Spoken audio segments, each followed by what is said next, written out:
Merlin மொனோரோ என்கிற ஒரு ஆங்கில இலக்கிய எழுத்தாளர் இருக்கிறார். அவர் சொல்லுகிறார், அவருடைய உறவுகளை பற்றி, அவருடைய நண்பர்களை பற்றி அல்லது நெருக்கமானவர்களை பற்றிய இந்த இலக்கிய ஆளுமை அவர் எப்படி வெளிப்படுத்துகிறார் என்றால்,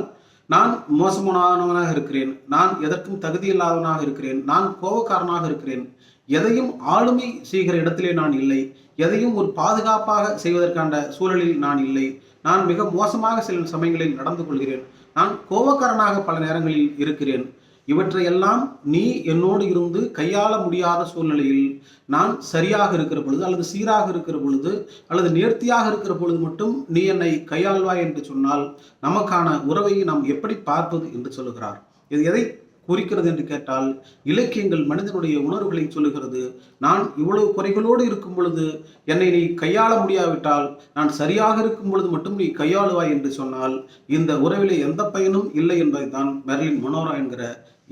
ஆங்கில இலக்கிய எழுத்தாளர் நமக்கு அழகாக சொல்லுகிறார்.